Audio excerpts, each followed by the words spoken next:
What's up, YouTubers?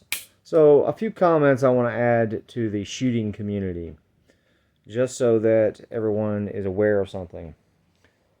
So, this is really for the beginning shooters, the ones who just recently bought a handgun and is looking to get into firearms training, looking to pay that money to get into firearms training.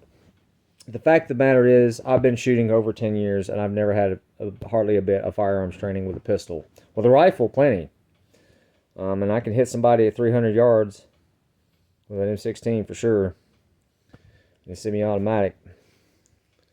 Now, with a pistol, it's a little bit different because you don't have all that weight and all that grip and all that pressure against your body like you would with a rifle to stabilize it. You have to think about the grip. And there's a couple of tips I want to offer you. Okay, so that way you understand you really don't need to go and get firearms training. Okay, just practice and understand your fundamentals, and you will get good at it. Okay, I definitely recommend getting onto a range that has multiple targets in different areas if it's available to you.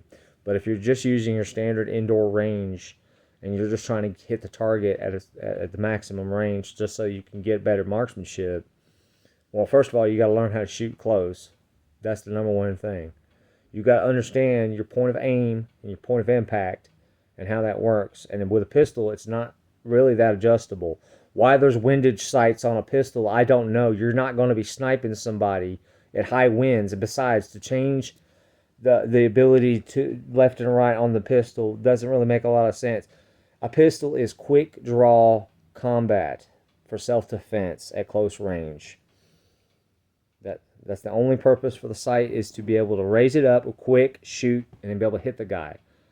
Now, where you hit the guy does matter, but if you hit somebody in the chest anywhere with a 9mm, they're not going to want to keep the fight going, most likely.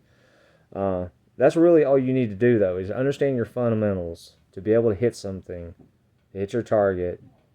And a couple of tips I want to offer you. Okay, I'm going to use my gun as an example. Okay, I want to show you. It's unloaded. Unloaded. Okay, not worried about it. Gun was in a safe direction when I pulled the trigger. When you think of grip, first of all, don't just grab the gun. Okay, understand that when you grip it, grip the uppermost portion of the gun and get as high up on the axis as you can. Okay? That's number one. Number two, don't just necessarily grab it. Okay? Think of it like this. If I have the handle straight up and down like this, and I grab it, it's loose in my hand. Even if I'm high on the bore axis, it's still loose right here. So what you want to do, turn your hand slightly towards inward. If you're right-handed, turn it towards your body. If you're left-handed, turn it towards your body. In other words, grab the handle. It's hard to do it at this angle. Turn your wrist a little bit towards your body so that way you have a really solid, firm purchase into your hand. Okay, that's your grip. Now, point of aim, point of impact. Depending on your gun, okay, you need to understand how high your sight is off your bore axis. At closer range, you'd be surprised. You could miss by, an inch almost. It depends on how high your bore axis is. And I'm talking like 10 feet. Not 20, 30, 40, whatever. Okay, that's a totally different arc of bullet. That's really the only thing you understand. So when you hit the target and you're like, well, it didn't hit where I aimed at.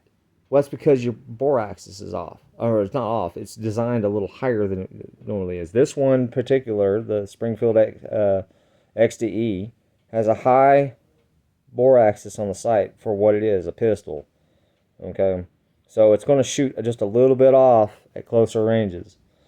And the third main thing is trigger squeeze. Okay? They say squeeze the trigger, not pull. understanding that concept is actually a little bit harder for me. So the way I understand it, and this is the way I've learned to do it. Think of it like this. Absolute rearward pressure towards you. So when you're squeezing the finger, you're not pulling, you're putting absolute direct pressure back towards the edge of the gun. Not to the left, not to the right. Because and that's the thing, trigger squeeze is the real big part of it. Okay, if you can get absolute rearward pressure towards you, towards the gun, and nowhere else, you're going to have an accurate trigger shot, or trigger pull. So that's a good tip to understand. That's all I really wanted to say, guys. That you don't really have to go to an expensive, well, in my eyes, expensive trainer to teach you these things, and that's really all they're going to do. Just go out there, understand your fundamentals, practice, and I know some of you guys need this because I've seen some beginner shooters get out on the range and not even hit the target at 10 feet. That's bad. That will cost you your life in real life. So that's all I really wanted to get at. I hope to see y'all out. Hit like, subscribe. We love you. Bye.